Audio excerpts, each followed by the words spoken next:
Welcome to the daily update, where I'll go over the action in the market for Thursday, December 5th, and we'll see how things look for Friday, December 6th.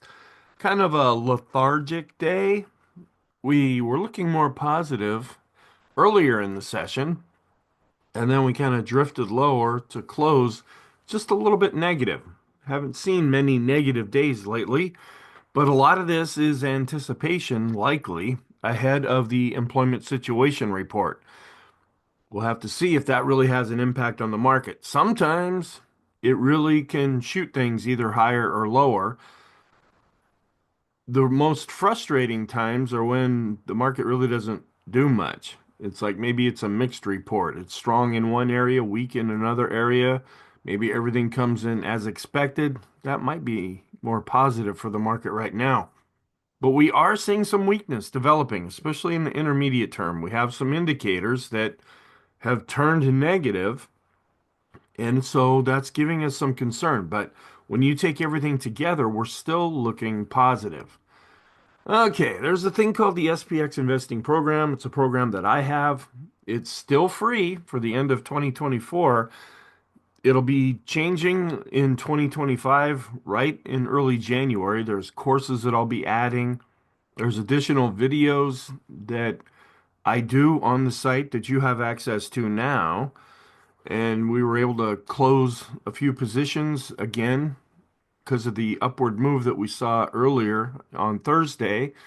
And so I've had a pretty good month, even though November was really kind of strange. It was positive for the longer term positions. It was a little more difficult to navigate with the shorter term positions that we do, but December has been looking quite good to this point. If you want to learn more about the overall program, there's a link that will take you to a video. There's a link that'll take you to the website.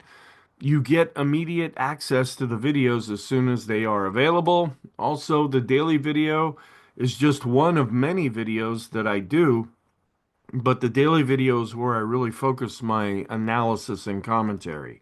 All right, so let's go back and talk about what happened. We had pretty much a flat open, but it had more of a negative flair to it. We declined down to the daily pivot at 6,079, and we rebounded back up. We got above the unchanged level to go positive, but we stalled right below 6,100. Again, another round number here. And then from there, we declined back below the unchanged level and we went down again to the daily pivot. So there's really no conviction going on here. And we ended up closing slightly below the daily pivot. We were down 0.19% on below average volume. Volume was fairly healthy, but still, I have a moving average where we were slightly below that. We are still positive in the short, intermediate, and long term. Are some pockets of weakness that are developing, and I'll go through those charts. And of course, Friday's going to be about the employment situation report and what will that do with interest rates? Will that have an impact on the inflation outlook? There's a whole list of geopolitical things going on, and I added France to the list here. They're having some issues with their government there, and but the markets just don't seem to care. France was up. We've got things going on in the US. There's all these geopolitical things going on. But to this point, the market is just like in its own little world of reality or virtual reality, I guess you could call that. Okay, some comments. Small and mid caps underperformed. Yeah, here we go. At least to this point, anyway. Small caps look really good. People get real hopeful about that and they shoot up and then chop back down. So we'll look at the chart of that. Bitcoin was able to get above 100,000. That's kind of what was all being talked about on Twitter. But we're back down below 100,000 now. It's like you had all these sell orders right over 100,000. People want to lock it in or something like that. And semiconductors were down. That's one area that we're watching that's giving us a little bit of concern. Mega caps ended up being mixed. Some were up, some were down. We'll go through those charts. We still have a non-confirmed Hindenburg Omen and a little bit shorter list now with the slight down day and the more negative flair to everything. We just have our usual short-term indicators here. The Stochc RSI, the Williams percent R, CCI 14 and 20, stochastics, the RSI 9, not on here all that often, but These are just still suggesting good short-term momentum, but could also mean that we're getting a little overextended in the short term. Then in the intermediate term, the CMB composite still looking extreme there. The Sean trend meter, we came down a little bit, but I still have the standard deviation on the chart, the bullish percent index, both for the S&P and the Nasdaq 100, and we're still kind of far away from the 50 period moving average. Notice the boom 20 fell off the list. We're still there with the more intermediate term 50 period moving average. No changes here to the overall scenario. We'll see if the employment situation report ends up making that change somehow. The dollar was down. Interest rates ended up being unchanged. We're at 4.18%, which is the same as what we saw after Wednesday. We're still inverted with the 10 to the 3 month. We're still uninverted with the 10 to the 2 year. Sentiment is ticking down just a little bit here. We're still positive, but we're at 56 where we had been at 57. We're still positive with our trend. I changed the bias over here to negative because last couple of days have been a little bit more negative in the broader sense, even though we set an all-time high with the S&P. We kind of carried that negativity over into Thursday's session.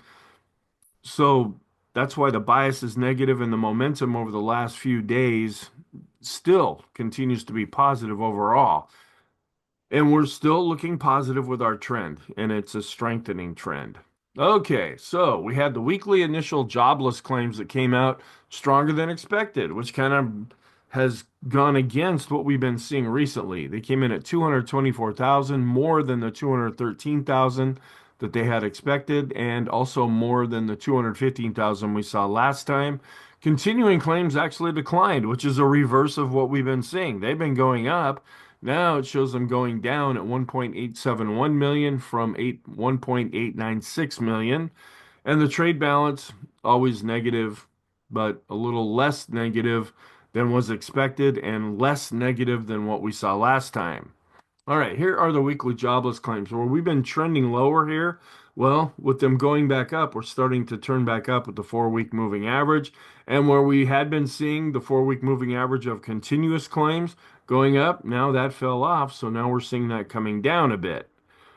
Okay, looking at valuations, we seem to show this chart about once a week or so. This is kind of a similar thing to what I show over the weekend in the intermarket analysis video is the real S&P 500 that takes inflation into account, and then what are the valuations of the S&P? And it's still showing that we're overvalued at this point, and we've been overvalued now for a number of years, and we continue to be overvalued, and the market knows we're overvalued, but it doesn't really seem to pay attention to that all that much. And this is also showing the valuations here, the US. Now it's actually coming down a little bit here when you look at the market through the fourth quarter of 2023 and how we've really jumped up. Now we're at 22.8, and that's above that 20 level for the PE ratio. We usually go with the 10, 15, 20 scale. 10 or below is inexpensive, and then the fairly priced is from 11 to 19, and then when we get 20 and above, we're considered expensive, and that's where we're at in the US. And if you take out big tech, we're still looking overvalued here. And then it compares it to some of the other um, global markets around, with China now coming in with the lowest PE ratio or valuation, I should say. And then the average percentile of sentiment indicators, there we're getting kind of a little bit over here, where the last few days we've been coming down a little bit, but for the most part, people are feeling more positive. And we're above this dashed line here, which just shows that the sentiment still remains pretty positive overall. Then market pricing, a close call for December between a rate cut and a rate and a skip. I go over this in the weekly video. We look at the probabilities of, is the Fed going to come in and actually cut rates? Where the futures price, this is the actual market. That's where they're coming in right now. Deutsche Bank, they have the red diamonds here. And this is what the Fed is saying. They're actually looking at things being a little bit lower right now. And this changes every day, and this will get more firmed up as we get closer to the December 18th meeting. Then earnings and gross buybacks, this shows that typically when the market is doing good and earnings are doing really well, you see a lot of companies buying back their own stock because they're anticipating earnings to stay good. So it's like, hey, let's buy some of us, our own stock, because we think it's really going to go up into the future. And Deutsche Bank is still forecasting that to continue. And then this is just showing it's a Bloomberg chart with the 2-year yield, it remains lower than the Fed funds rate.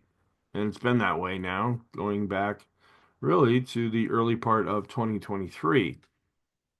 And then this just shows what are we looking at with these tariffs that may come in here. And it raises by 0.1% and lowers GDP by 0.05%. And that's part of the debate going back and forth because that's what the new administration says they're going to do. They're going to put tariffs on Canada, on Mexico, on China. And so what's the impact going to be? Of course, this is just projection out looking as to what may happen. It could be worse than this. It may not be quite as bad as this. All right. So then gold hit a record. They think it'll hit a new record next year. Of course, it's been going up, so naturally it's going to go up more according to different forecasts. And this just shows this is spot gold. This is the cash price right now.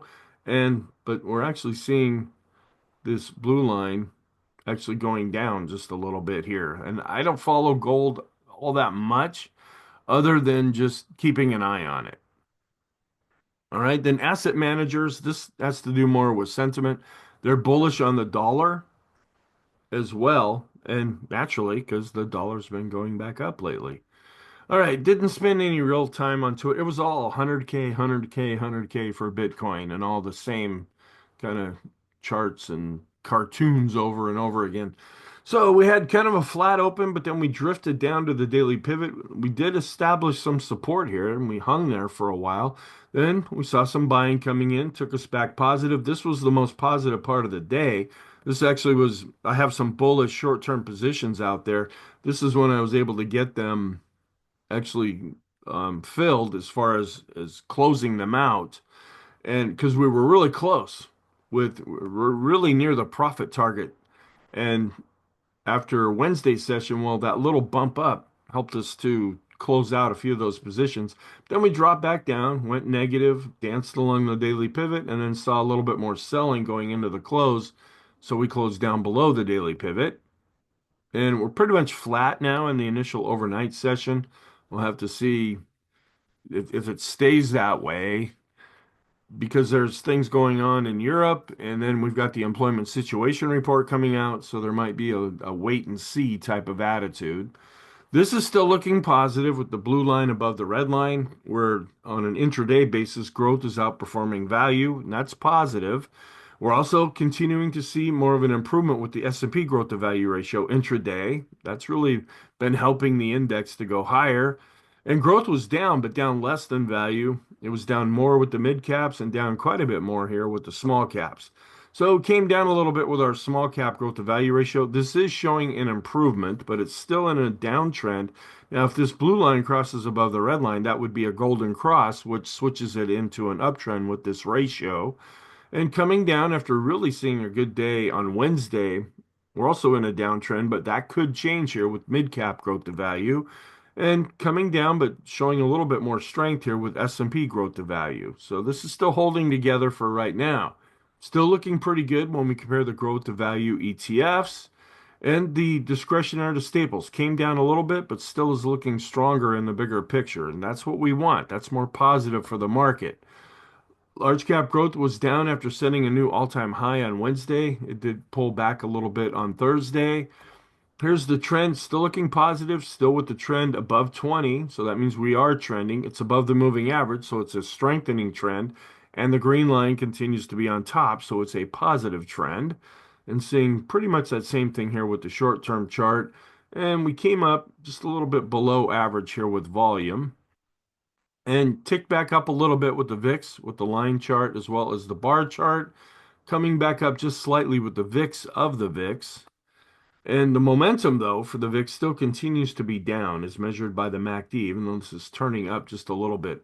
We're into the mid-13 range now with the VIX, where we tend to see things go down this time of year with the VIX, which means that stocks are going up.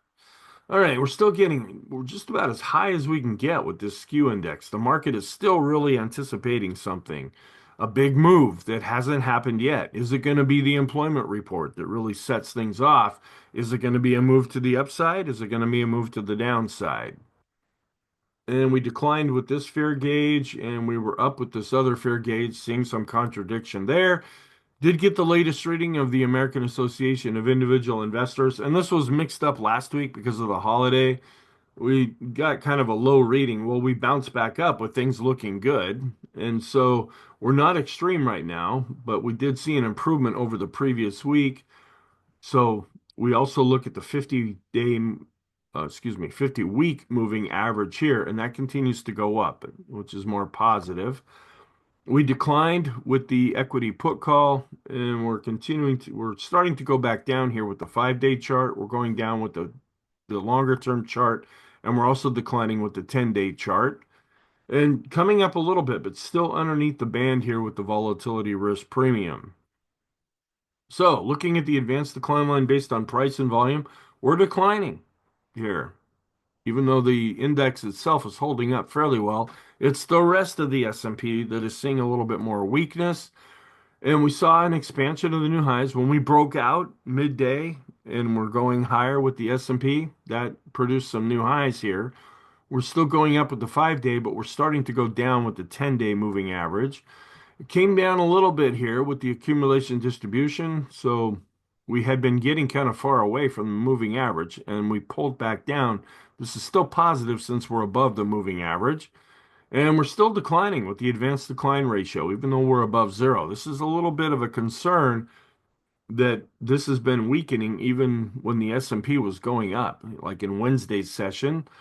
And rolling over a bit here with the histogram, with the Chaikin money flow, and the red line is starting to turn down. So again, another little bit of a warning sign here. And coming down a little bit with the Chaikin oscillator, seeing a little bit of weakness there, here where it had been more positive, but the vortex still shows the green line going up and the red line going down. Coming down a little bit with the cumulative advanced decline line based on price and volume for the S&P.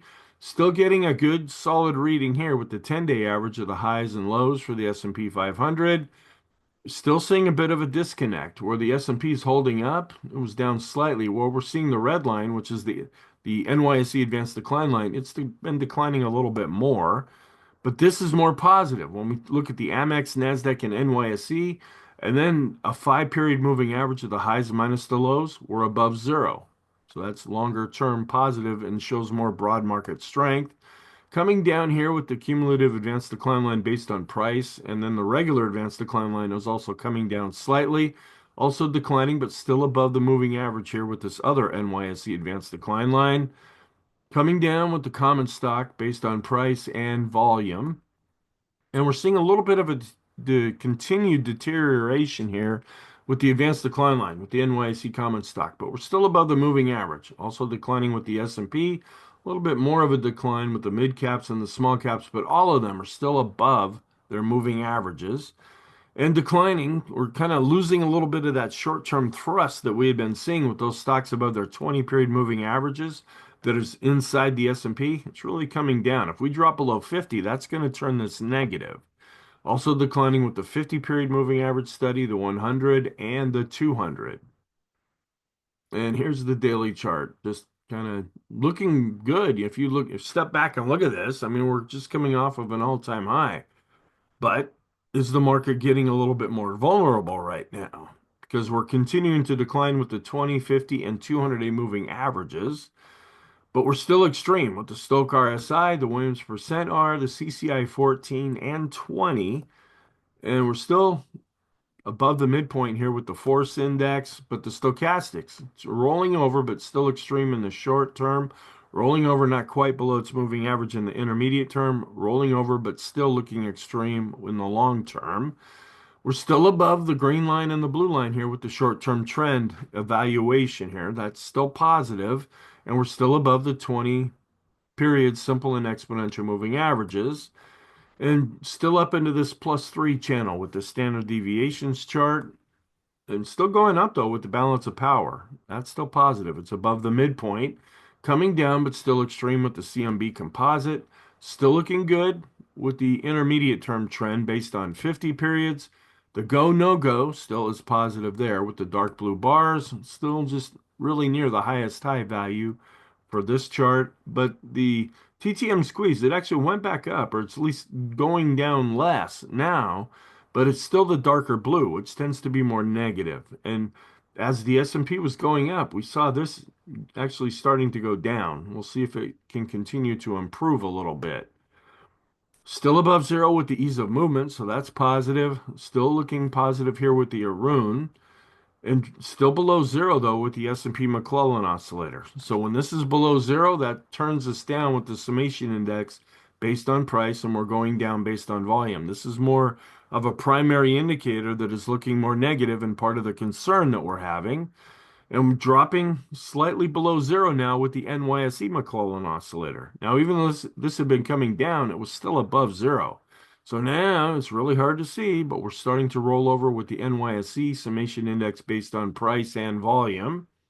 This is also another warning sign. We dropped below zero with the Swenlin trading oscillator. We're declining, but still barely above zero based on volume. Momentum is still positive. PMO is going up, but see how we're rolling over based on price and volume when you break them out from each other. And this is not showing a lot of strength inside of the S&P based on the PMO studies. We're declining with the PMOs that are rising, the buy signals are declining, and we're rolling over with the PMOs that are above zero. So this is another internal measure using this momentum oscillator that's causing us a little concern. And get this, the slope oscillator, which had been declining as the S&P was going up, now it's starting to turn up as we ended up having a slight down day with the S&P. But the MACD is still positive, and so we're looking a little better, but still negative with the slope oscillator. But the other short-term oscillator is still quite positive, and our three intermediate-term oscillators are positive, as are our long-term momentum oscillators. And the copy curve, it had been negative. It hasn't quite crossed above the moving average here yet, but it is turning positive and looking better. And the Sean trend meter, getting back to that really extreme reading here, it picked up some kind of momentum, even with the slight down day.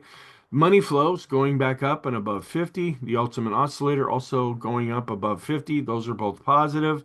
On balance, volume ticked down a little bit, but is still above the advancing moving average. Not extreme here with the RSI 14 coming down, but still a little extreme with the shorter term RSI 9. Still getting a signal from the Pring bottom fissure. And we've gone from positive to neutral with the Elder's Impulse system. We are still positive with the parabolic SAR. We're still positive with all the moving averages. We're no longer extreme when we measure the distance away from the 20-period moving average. We came down, but we're still extreme with the distance away from the 50-period moving average.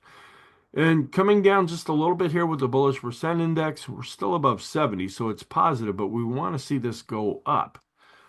And coming down a little bit here with the NYSE bullish percent index, and actually flat here with the the Nasdaq 100 bullish percent index, and showing good solid momentum above the 70 level. And we're keeping an eye on this longer term trend line. We seem to be bumping into that. Are we going to be able to break above it, or is this going to provide overhead resistance? But on a trending basis, we're positive with the Heiken Ashi. We're still positive with the Kegi chart, positive with the Renko chart, positive with the three-line break chart. Long term, this is encouraging too. This is the Sahor check, and we switch back to a full reading at 10. This is a very long term buy or sell indicator, and it goes all the way back to 1980 here. And we had dropped down to 8, which was a little bit of a concern, and I go over this in the weekly video. Well, with the upward move that we saw in Wednesday's session, that kicked us back up to a 10. That's a full-on buy signal longer term. All right, still positive across the board with the different indexes based on the Keller market model. No changes here. We're still negative in the intermediate term with bonds, negative across the board with commodities. And we saw discretionary. It ended up doing about the best. And then staples, that's a more defensive area. Then communication was down, tech was down, but not all that much. But you can see just kind of some sectors were up, some were down, not an awful lot of conviction there.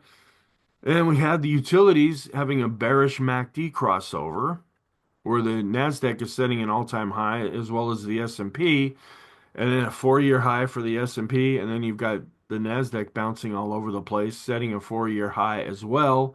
The healthcare sector had a BPI cross below 50. That's a defensive area, and that could be more positive for the market. So it's showing a little bit more weakness recently. And real estate down here had a bearish MACD crossover as well. That's when the 50 crosses below the 200-day moving average. And still seeing a little bit of a disconnect here, where we were down slightly with the bar chart. That's the S&P 500 weighted index, where the red line is the equal weight version. It's coming down a little bit faster.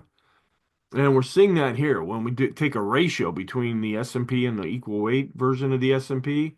This is really shooting up over the last couple of days where it's been chopping more or less sideways. This just means the bigger stocks are having more of an impact. And the Dow, after setting an all-time high here, did fall back a little over 0.5%. Continues to be neutral though with the Elder's Impulse system, still holding out just a little bit above this pivot point with the Nasdaq. It was down 0.18%, just a slight decline. Also, just a little bit below this pivot point with the Nasdaq 100, but down 0.31% here. But we're still positive with the Elder's Impulse system. And the momentum for the NASDAQ 100 is continuing to turn more positive. And here's the small caps. We shoot up and then blah, blah, blah, just kind of chop our way back down. This is the same basic pattern that we've been seeing for about a year now. And coming down, but still above 50 here when we look at the Russell 2000 small caps, but the RSI is still above 50. But the momentum in the short term is starting to cross over negative as measured by the MACD. And we've gone from neutral to negative with the small caps with the Elder's Impulse system. The mid caps also declining 0.84%, but they continue to be neutral. And the Wilshire, after setting an all-time high, did see a little bit of a pullback. Also with the total US stock ETF pulling back after setting a new all-time high. Financial sector was bouncing back up 0.3% after it spent a few days going down, seeing some profit taking. And the FANG index set another new all-time high. Facebook, Apple, Amazon, Netflix, Google, Nvidia. Even though it was up barely, well, it set an all-time high on Wednesday, so any kind of an increase would be an all-time high on Thursday. And still a little bit below the shorter-term trend line. We're wondering if we're going to be able to break above that. But this could still be positive. I mean, this line keeps going up. If we continue to go up here and not go above this trend line, we could still be going up with the FANG index. Apple was virtually unchanged, but up 0.01%. Amazon up over 1%. We were up over 1% with Microsoft. Then Google was down almost 1%. Meta was down 0.79%. Tesla was up over 3%. So you see there's kind of a mixed bag here. And Nvidia was down 0.05%, virtually unchanged. Netflix was up 0.75% to set another new all-time high. And we're keeping an eye here again on the semiconductors because we've just recently generated a death cross where the blue line crosses below the red line. We want to get back above this, but no, they fell 1.89%. And still seeing an improvement between US and world stocks in the short term, and it's starting to turn up here with the longer term correlation. And dollar still is in an uptrend overall, even though it declined in Thursday's session. And we were unchanged with the 10-year yield. We were unchanged based on price. We're still liking what we see here with the Q's to S&P ratio above the moving average, discretionary to the S&P going up, large cap growth is outperforming large cap value. So we're still looking better with the large caps, mid caps, and small caps, even though there was a tick down with these ratios. So what's our outlook? We're still positive with positive seasonality. I really haven't changed that. We'll see if the employment situation report helps give the market some conviction one way or the other. And I didn't change this. It's the employment situation report coming out and all the different crazy geopolitical things going on. We will get consumer sentiment as well, but the big one is going to be what they call the jobs report. That's another name for it. And here just shows what the previous reading was and what the expectations are for Friday's report. Seasonally, we're positive with the Dow, neutral to positive with the S&P and Nasdaq. So not much of a real edge there. But now we go through and look at these charts showing that when November looks good and we're up over 10% at the middle part of the year, which is where we were, we tend to be up 100% of the time going back to World War II in December. All right. And then this is also showing how December is pretty positive because November looked really good. December tends to be the least worst of the year, which means it's the best month of the year. This is the chart that we're following right now. We still have a little period of positive seasonality going in here into Monday's session. And then this seasonally, anyway, this is when we hit a little bumpy time during next week before things turn back more positive later on in the month. And then from Thanksgiving to the second day of the new year, we are positive about 80% of the time with the S&P, about 78% of the time with the small caps. And this, again, this hasn't been updated, but this is just showing the purple or pink line, whatever you want to take your pick of for color, how it's outperforming even the top first quarter, which did really well earlier in the year. When the sitting president is running, that tends to be positive, and then the aggregate as well as all election years. And we're just way outperforming all of these seasonal patterns. Friday is one of the more positive days. When we look back at 2023, it's the most positive day so far in 2024. This also shows the positive seasonality going into the end of the year, and this shows the positive seasonality after the election, and this is the positive seasonality after the 2020 election. So we are looking negative both with the S&P and NYSE McClellan oscillators and summation indexes. And the copy curve is still negative, but it's trying to cross above its moving average. We still have a non-confirmed Hindenburg Omen and the Swenlin trading oscillator. We're negative based on price. We're just barely positive based on volume. But if we continue to go down, that would turn negative as well. And then our three smart money indicators seeing a little bit of a drop off here with accumulation distribution, but it's still positive after giving us kind of a high reading. We were getting kind of far away from the moving average. The Chaikin money flow showing some weakness there, and the Chaikin oscillators also coming back down a little bit. And both the 5 and 10-day equity put call ratios are going down. That's positive. And the vortex is positive. The growth of value, discretionary to staples, that's still holding up for now. We're still positive with our oscillators, except the slope. The short-term one there, it's still declining and below its moving average, even though it's trying to turn up. And our advanced decline lines, still above the moving averages, so they're positive, but they're just not showing a lot of strength right now. Our moving average studies also declining, but still above the midpoint. Parabolic SAR is positive. Our bullish percent indexes are still positive. The ease of movement, the money flow, and the ultimate oscillator, secondary indicators, which continue to be positive. The momentum for the Nasdaq 100 and the financial sector is positive. In looking at that, and no confirmation yet with the Hindenburg Omen. We have until December 19th for that to see another spike up here.